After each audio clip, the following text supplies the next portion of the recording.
Ito ang reading mo, Gemini. Welcome back to our channel. Naway nasa mabuti kayong kalagayan while watching the channel. This is a general reading. Kayo nang bahalang magpalit-palit ng situation nyo sa reading ko.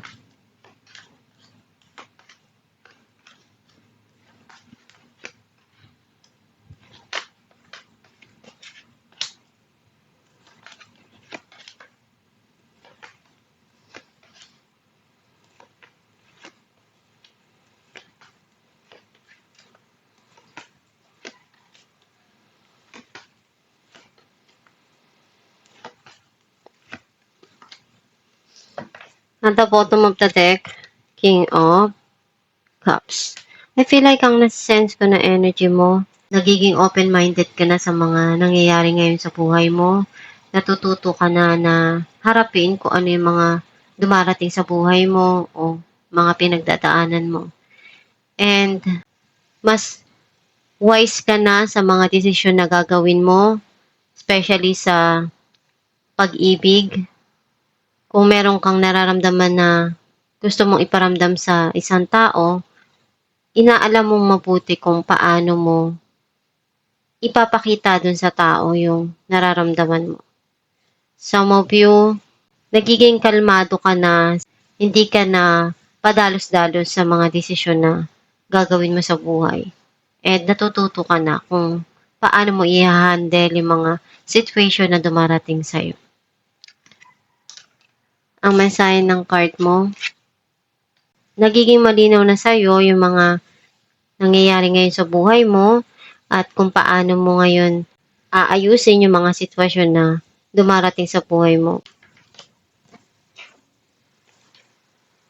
Meron kang desisyon na gagawin pero hindi ka pa handa na harapin yun. Naguguluhan ka pa kung ano yung dapat mong gawin. Kailangan mo lang na buksan ang iyong isipan, ang iyong mata sa mga dumarating sa buhay mo para malaman mo kung paano mo pagdesisyonan yung mga gagawin mo ngayon sa buhay mo.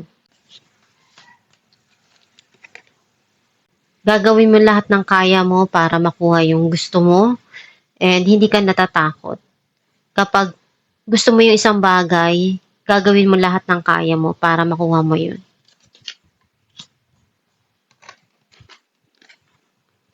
Merong bagong opportunity dito na darating sa'yo o meron kang minamanifest na gusto mong makuha. Andun yung nasasaktan ka, nalulungkot ka sa mga nangyayari sa buhay mo o meron kang hindi makalimutan na pinagdaanan mo na sobrang sakit para sa'yo. And hanggang ngayon, andun pa rin yung pain sa'yo o hindi mo pa rin makalimutan yun. Pinag-aaralan mong mabuti kung ano yung paraan na magagawa mo doon sa sitwasyon. Kailangan mong balansehin yung mga nangyayari ngayon sa buhay mo o kung ano yung mga ginagawa mo para hindi ka basta-basta ma-exhausted o mapagod.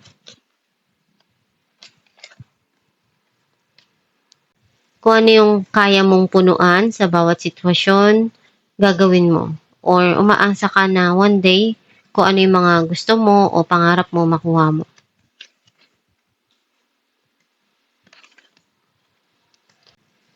Andun yung long term na gusto mong makuha, either sa financial o sa relationship na magkaroon ng stable o stability. Pinagsisikapan mong mabuti kung ano yung meron ngayon sa buhay mo. Especially sa karir mo o sa trabaho mo.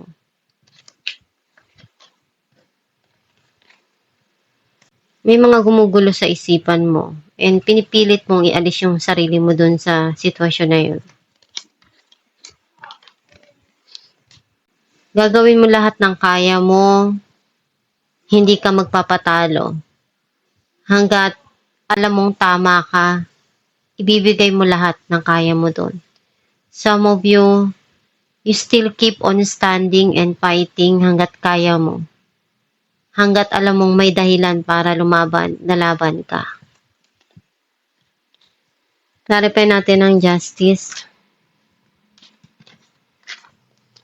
Five of Cups and King of Pentacles.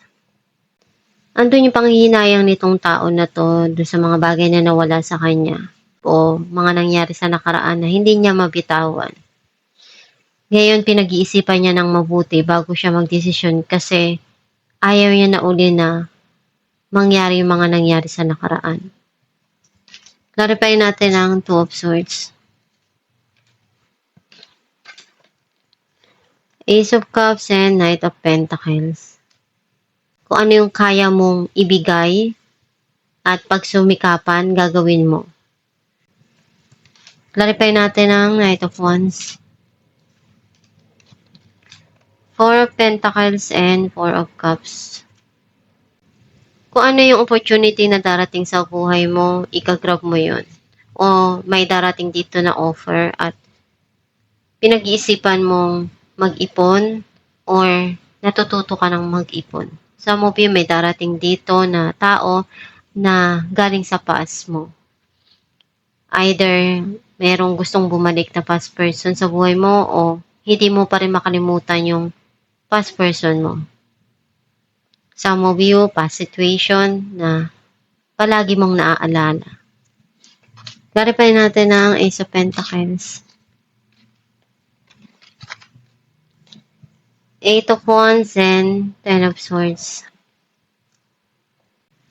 Gusto mo nang kalimutan yung mga nangyari sa nakaraan o feeling mo meron tao dito na nakasakit sa'yo na sobra-sobra at pinamanifest mo na magbago yung situation na yun o magkaroon ng magandang relationship dito o magandang communication. Clarify natin ang Three of Swords. The World and the Emperor. You're controlling your feelings and emotion. Kasi sobrang sakit ng mga naranasan mo. Clarify natin ang Page of Swords. The Hangman and Queen of Swords. Ngayon, unti-unti mo naintindihan sa sarili mo kung paano mo iaalis yung sarili mo dun sa isang stuck na situation. Clarify natin ang Two of Pentacles. Six of Swords and the Hierophant.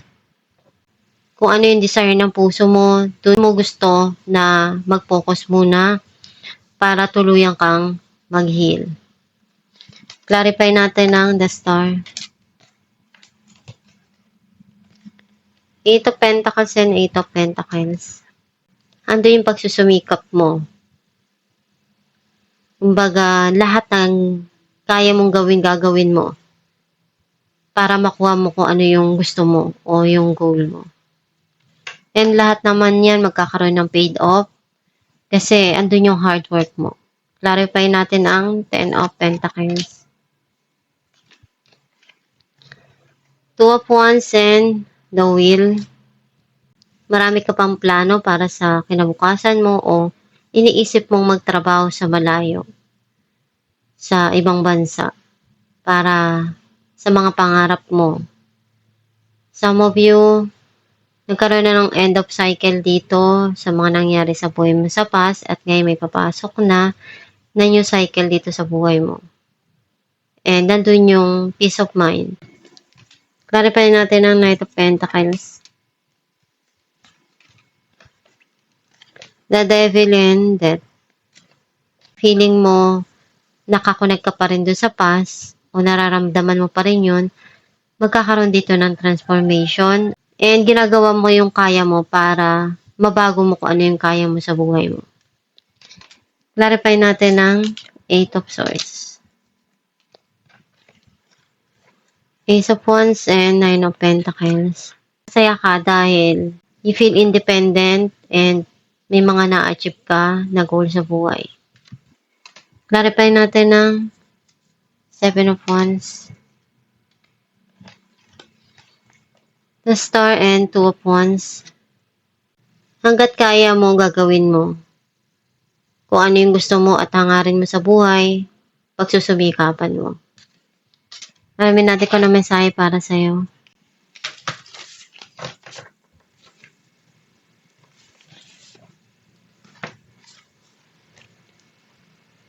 Redemption. The old games don't excite you anymore. Regret isn't your main concern lately. You grow out of the what ifs because you have no other choice but to move on and be better than before.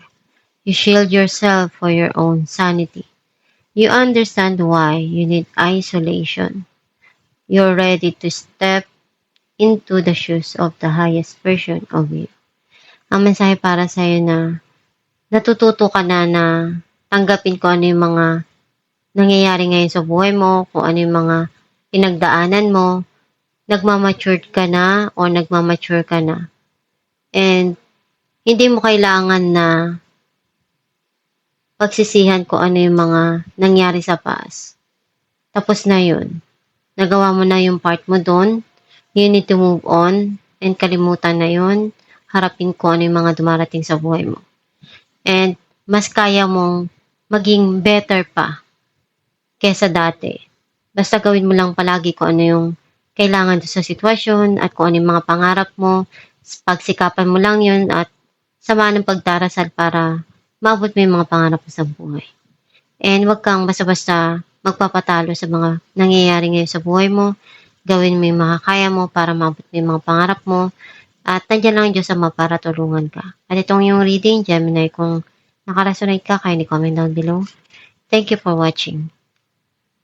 Guys, meron po tayong binibenta na Aram Herbal Oil na makakatulong sa sumasakit na ugat o kumakati na varicose vein sa kamay man o sa paa. Ipahid sa gabi bago matulog at i-massage. And nakakatulong din siya na mag-fade ang iyong varicose vein. Ipahid 2 times a day at i-massage araw-araw. Gawin mo ito araw-araw para mag-fade yung varicose mo. Kapag masakit yung kamay mo, pwede mo rin siyang ipahid sa gabi at i-massage mo para pagising mo sa umaga, marirelieve na yung pain na naramdaman mo.